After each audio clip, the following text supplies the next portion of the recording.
الحمدللہ رب العالمین والصلاة والسلام علی سید المرسلین اما بعد فاعوذ باللہ من الشیطان الرجیم بسم اللہ الرحمن الرحیم۔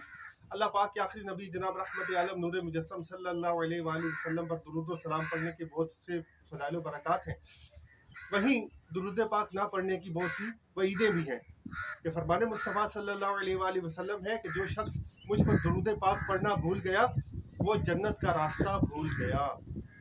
استغفر اللہ، صلو علی الحبیب صلی اللہ تعالی علی محمد۔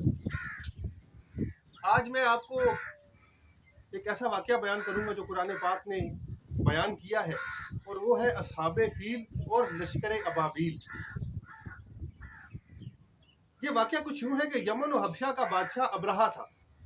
اس نے شہر صنعا میں ایک گرجا گھر تعمیر کیا ہوا تھا، اور اس کی خواہش تھی کہ لوگ جس طرح حج کرنے مکہ مکرمہ جاتے ہیں وہ اس کعبے کا حج چھوڑ کر میرے بنائے ہوئے کلیسا کا حج کریں اور اسی کا طواف بھی کریں، اور یہیں حج میں میلہ ہوا کرے۔ عرب خصوصاً قریشیوں کو یہ بات بہت گراں گزری، چنانچہ قریش کے قبیلہ بنو کنانہ کے ایک شخص نے آپے سے باہر ہو کر صنعا کا سفر کیا، یعنی اس شہر کی طرف روانہ ہوا، اور ابرہہ کے گرجا گھر میں داخل ہو کر پیشاب کیا اور پاخانے سے اس کے در و دیوار کو آلودہ کر دیا۔ اس حرکت پر ابرہہ کو بہت غصہ آیا اور اس نے کعبہ معظمہ کو معاذ اللہ ڈھانے کی قسم کھا لی، اور اس ارادے سے اپنا لشکر لے کر روانہ ہو گیا۔ ابرہہ نے اپنی فوج لے کر مکہ مکرمہ پر چڑھائی کر دی اور اہل مکہ کے سب جانوروں کو اپنے قبضے میں کر لیا، جس میں عبد المطلب کے اونٹ بھی تھے۔ یہی عبد المطلب جو ہمارے حضور خاتم النبیین صلی اللہ علیہ وسلم کے دادا ہیں، خانہ کعبہ کے متولی اور اہل مکہ کے سردار تھے۔ بہت ہی روبدار اور نہایت ہی حسین و جمیل اور باشکوہ شخص تھے۔ یہ ابرہہ کے پاس آئے، ابرہہ نے ان کی تعظیم کی۔ ابرہہ نے آنے کا مقصد پوچھا تو انہوں نے فرمایا کہ مجھے میرے اونٹ واپس کر دو۔ یہ سن کر ابرہہ نے کہا کہ مجھے بہت تعجب ہو رہا ہے کہ میں تمہارے کعبے کو ڈھانے آیا ہوں، جو تمہارا اور تمہارے باپ دادا کے لیے ایک بہت مقدس مقام ہے۔ آپ نے اس کے بارے میں کچھ نہیں کہا اور صرف اپنے اونٹوں کا مطالبہ کر رہے ہیں۔ تو عبد المطلب نے فرمایا کہ میں اونٹوں ہی کا مالک ہوں، اس لیے اونٹوں کا کہہ رہا ہوں، اور کعبے کا جو مالک ہے وہ خود اس کی حفاظت فرمائے گا، مجھے اس کی کوئی فکر نہیں۔ ابرہہ نے آپ کے اونٹوں کو واپس کر دیا۔ پھر آپ نے قریش سے فرمایا کہ تم لوگ پہاڑوں کی گھاٹیوں اور چوٹیوں پہ پناہ گزیں ہو جاؤ۔ چنانچہ قریش نے آپ کے مشورے پر عمل کیا۔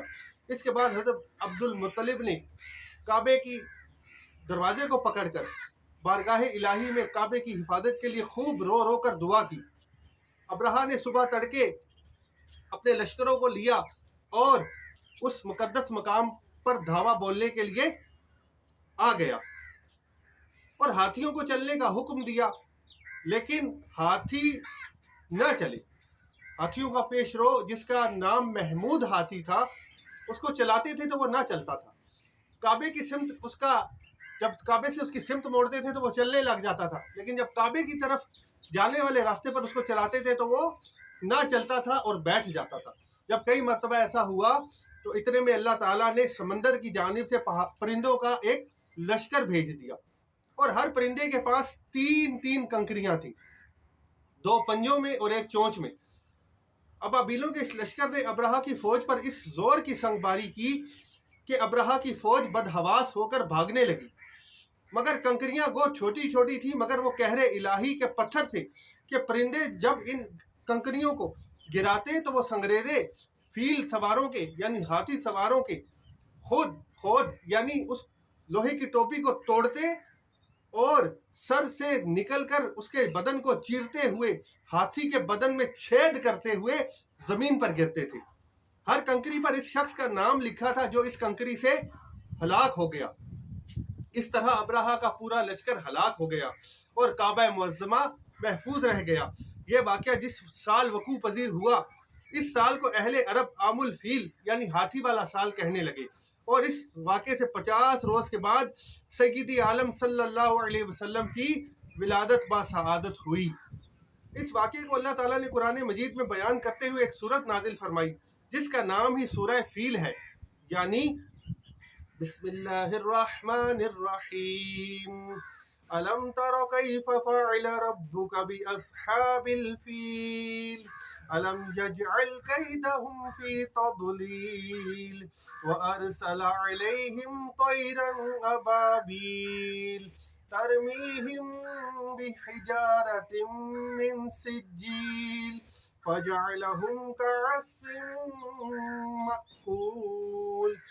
ترجمہ: اے محبوب، کیا تم نے نہ دیکھا تمہارے رب نے ان کا یعنی ہاتھی والوں کا کیا حال کیا؟ کیا ان کا داؤں تباہی میں نہ ڈالا اور ان پر پرندوں کی ٹکڑیاں یعنی فوجیں بھیجی کہ انہیں کنکر کے پتھروں سے مارتے تو انہیں کر ڈالا جیسا کھائی کھیتی کی پتی یعنی بھوسا۔ اس سے ہمیں درس کیا ملا؟ قرآن مجید کی طرح کعبہ معظمہ کی حفاظت کا ذمہ بھی اللہ تعالیٰ نے اپنے ذمہ کرم پر لے رکھا ہے کہ کوئی طاغوتی طاقت نہ قرآن مجید کو فنا کر سکتی ہے، نہ کعبے کو ہستی سے مٹا سکتی ہے، کیونکہ اللہ تعالیٰ ان دونوں کا محافظ اور نگہبان ہے۔ اللہ تعالیٰ سے دعا ہے کہ ہمیں اسلام پر زندگی اور ایمان پر موت نصیب فرمائے۔ السلام علیکم ورحمۃ اللہ وبرکاتہ۔